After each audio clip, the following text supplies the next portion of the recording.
யாத்திராகமம் அதிகாரம் 25 வசனம் 1. கர்த்தர் மோசேயை நோக்கி வசனம் 2. இஸ்ரவேல் புத்திரர் எனக்கு காணிக்கையை கொண்டு வரும்படி அவர்களுக்கு சொல்லு. மனப்பூர்வமாய் உற்சாகத்துடன் கொடுப்பவன் எவனோ அவனிடத்தில் எனக்கு காணிக்கையை வாங்குவீர்களாக. வசனம் 3. நீங்கள் அவர்களிடத்தில் வாங்க வேண்டிய காணிக்கையாவன பொன்னும் வெள்ளியும் வெண்கலமும். வசனம் 4. இளநீல நூலும் இரத்தாம்பர நூலும் சிவப்பு நூலும் மெல்லிய பஞ்சு நூலும் வெள்ளாட்டு மயிரும். வசனம் 5. சிவப்பு தீர்ந்த ஆட்டுக்கடா தோலும் தகசு தோலும் சீத்தீம் மரமும். வசனம் 6. விளக்கெண்ணெயும் அபிஷேக தைலத்துக்கு பரிமள வர்க்கங்களும் தூபத்துக்கு சுகந்த வர்க்கங்களும். வசனம் 7. ஏபோத்திலும் மார்பதக்கத்திலும் பதிக்கும் கோமேதக கற்களும் இரத்தினங்களுமே. வசனம் 8. அவர்கள் நடுவிலே நான் வாசம் பண்ண எனக்கு ஒரு பரிசுத்த ஸ்தலத்தை உண்டாக்குவார்களாக. வசனம் 9. நான் உனக்கு காண்பிக்கும் வாசஸ்தலத்தின் மாதிரியின்படியும் அதனுடைய எல்லா தட்டுமுட்டுகளின் மாதிரியின்படியும் அதை செய்வீர்களாக. வசனம் 10. சீத்தீம் மரத்தினால் ஒரு பெட்டியை பண்ண கடவர்கள். அதன் நீளம் 2.5 முழமும் அதன் அகலம் 1.5 முழமும் அதன் உயரம் 1.5 முழமுமாயிருப்பதாக. வசனம் 11. அதை எங்கும் பசும்பொன் தகட்டால் மூடுவாயாக. நீ அதன் உட்புறத்தையும் வெளிப்புறத்தையும் அதனால் மூடி அதன் மேல் சுற்றிலும் பொன்னினால் திறனையை உண்டாக்கி. வசனம் 12. அதற்கு 4 பொன் வளையங்களை வார்ப்பித்து அவைகளை அதன் 4 மூலைகளிலும் போட்டு ஒரு பக்கத்தில் 2 வளையங்களும் மறுபக்கத்தில் 2 வளையங்களும் இருக்கும்படி தைத்து. வசனம் 13.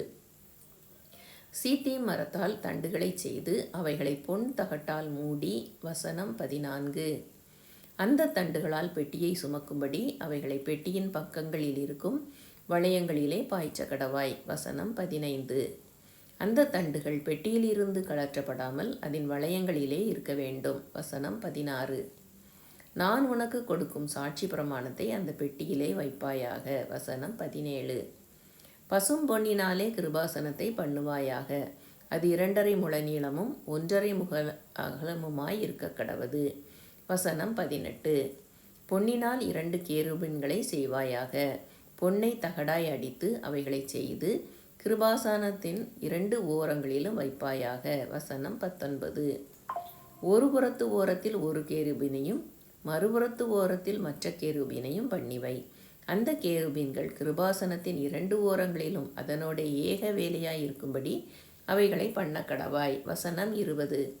அந்த கேருபீன்கள் தங்கள் செட்டைகளை உயர விரித்து தங்கள் செட்டைகளால் கிருபாசனத்தை மூடுகிறவைகளும் ஒன்றுக்கொன்று எதிர்முகம் உள்ளவைகளுமாய் இருக்க கடவது. கேருபீன்களின் முகங்கள் கிருபாசனத்தை நோக்குகிறவைகளாய் இருப்பதாக. வசனம் 21. கிருபாசனத்தை பெட்டியின் மீதில் வைத்து பெட்டிக்குள்ளே நான் உனக்கு கொடுக்கும் சாட்சி பிரமாணத்தை வைப்பாயாக. வசனம் 22. அங்கே நான் உன்னை சந்திப்பேன். கிருபாசனத்தின் மீதிலும் சாட்சி பெட்டியின் மேல் நிற்கும் 2 கேருபீன்களின் நடுவிலும் இருந்து நான் இஸ்ரவேல் புத்திரருக்காக உனக்கு கற்பிக்கப் போகிறவைகளையெல்லாம் உன்னோடே சொல்லுவேன். வசனம் 23. சீத்தீம் மரத்தால் ஒரு மேஜையையும் பண்ணுவாயாக. அது 2 முழ நீளமும் 1 முழ அகலமும் 1.5 முழ உயரமுமாய் இருக்க கடவது. வசனம் 24. அதை பசும்பொன் தகட்டால் மூடி சுற்றிலும் அதற்கு பொன்னினால் திறனையை உண்டாக்கி. வசனம் 25. சுற்றிலும் அதற்கு 4 விரற்கடையான சட்டத்தையும் அதன் சட்டத்திற்கு சுற்றிலும் பொன்னினால் திறனையையும் உண்டாக்கி. வசனம் 26. அதற்கு 4 பொன் வளையங்களை பண்ணி அவைகளை அதன் 4 கால்களுக்கு இருக்கும் 4 மூலைகளிலும் தைக்க கடவாய். வசனம் 27. அந்த வளையங்கள் மேஜையை சுமக்கும் தண்டுகளுக்கு இடங்களாயிருக்கும்படி சட்டத்தின் அருகே இருக்க வேண்டும். வசனம் 28. அந்த தண்டுகளை சீத்தீம் மரத்தினால் செய்து அவைகளை பொன் தகட்டால் மூடக்கடவாய். அவைகளால் மேஜை சுமக்கப்பட வேண்டும். வசனம் 29. அதற்குரிய தட்டுகளையும் தூபக்கரண்டிகளையும் கிண்ணங்களையும் பானபலி கரகங்களையும் பண்ண கடவாய். அவைகளை பசும் பொன்னினால் பண்ண கடவாய். வசனம் 30. மேஜையின் மேல் நித்தமும் என் சந்நிதியில் சமூகத்தப்பங்களை வைக்க கடவாய். வசனம் 31. பசும்பொன்னினால் ஒரு குத்து விளக்கையும் உண்டாக்குவாயாக. அது பொன்னினால் அடிப்பு வேலையாய் செய்யப்பட வேண்டும். அதன் தண்டும் கிளைகளும் மொக்குகளும் பழங்களும் பூக்களும் பொன்னினால் செய்யப்பட வேண்டும். வசனம் 32. 6 கிளைகள் அதன் பக்கங்களில் விட வேண்டும். குத்துவிளக்கின் 3 கிளைகள் அதன் ஒரு பக்கத்திலும் குத்துவிளக்கின் 3 கிளைகள் அதன் மறுபக்கத்திலும் விட வேண்டும். வசனம் 33. ஒவ்வொரு கிளையிலே வாதுமை கொட்டைக்கு ஒப்பான 3 மொக்குகளும் ஒரு பழமும் ஒரு பூவும் இருப்பதாக. குத்துவிளக்கில் இருந்து புறப்படும் 6 கிளைகளிலும் அப்படியே இருக்க வேண்டும். வசனம் 34. விளக்கு தண்டிலோ வாதுமை கொட்டைக்கு ஒப்பான 4 மொக்குகளும் பழங்களும் பூக்களும் இருப்பதாக. வசனம் 35. அதிலிருந்து புறப்படும் 2 கிளைகளின் கீழ் ஒரு பழமும் வேறு 2 கிளைகளின் கீழ் ஒரு பழமும் மற்ற 2 கிளைகளின் கீழ் ஒரு பழமும் இருப்பதாக. விளக்கு தண்டில் இருந்து புறப்படும் 6 கிளைகளுக்கும் அப்படியே இருக்க வேண்டும். வசனம் 36. அவைகளின் பழங்களும் அவைகளின் கிளைகளும் பொன்னினால் உண்டானவைகளாய் இருப்பதாக.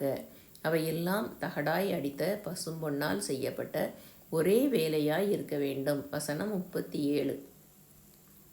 அதில் 7 அகல்களை செய்வாயாக. அதற்கு நேரெதிராய் எரியும்படிக்கு அவைகள் ஏற்றப்பட கடவது. வசனம் 38.